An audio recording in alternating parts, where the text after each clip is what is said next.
на Юргане. Время новостей. Здравствуйте. В студии Александра Головина.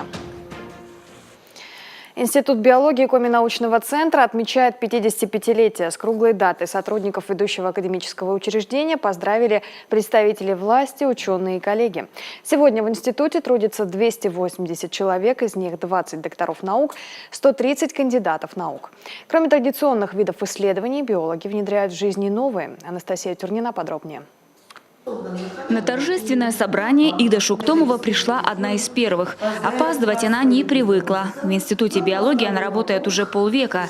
Приняли ее сюда сразу после окончания института. И, говорит, даже не заметила, как прошли эти 50 лет. Я как-то влюбилась в эту, но не то что сказать, что в науку, но вообще в работу. Мне нравилось ездить в экспедиции, собирать материал, потом приехать обрабатывать, делать химические анализы, разрабатывать новые методики.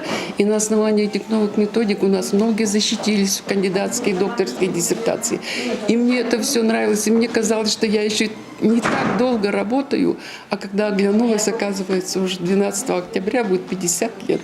Исследования биологических ресурсов Коми начались в военные годы, когда в Сыктывкар были эвакуированы базы Академии наук СССР из Кировска, Петрозаводска и Архангельска. Сам институт был организован в 1962-м.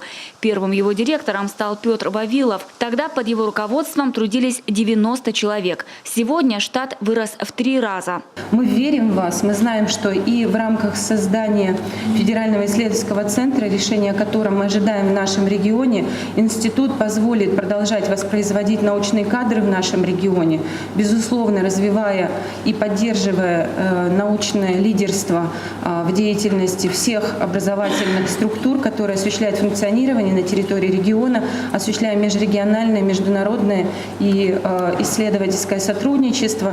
6 отделов, 4 самостоятельные лаборатории, научный ботанический сад, гербарий, зоологический музей, питомник экспериментальных животных и лесоэкологический стационар. Все это и есть Институт биологии. Его сотрудники проводят исследования по самым разным направлениям. Радиационная биология, геронтология, почвоведение, биологическое разнообразие, экология животных и растений, биохимия, восстановление нарушенных ландшафтов, сохранение природных комплексов. За 5 лет опубликовано 40 монографий, 17 учебников и более 800 статей. А в 2019-м выйдет новое издание Красной книги Коми. Научная работа – это постоянный поиск. Это, во-первых, это постоянное генерирование каких-либо новых идей. Это постоянное общение с учеными, с людьми, соответственно, не только, в том числе со студентами, с ведущими специалистами мировыми, в том числе.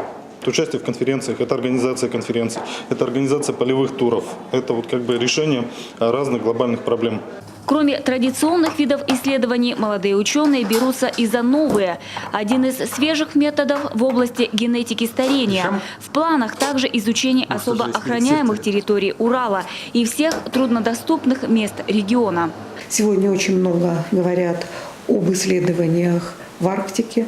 В Республике Коми арктическая зона не очень велика, но у Института биологии есть очень большой опыт работы как в восточноевропейских тундрах республики нашей, Ненецкого округа, так и в окрестностях крупных промышленных центров арктических, прежде всего в окрестностях города Воркута. Там у нас есть уникальные эксперименты по созданию сеянных лугов в тундре.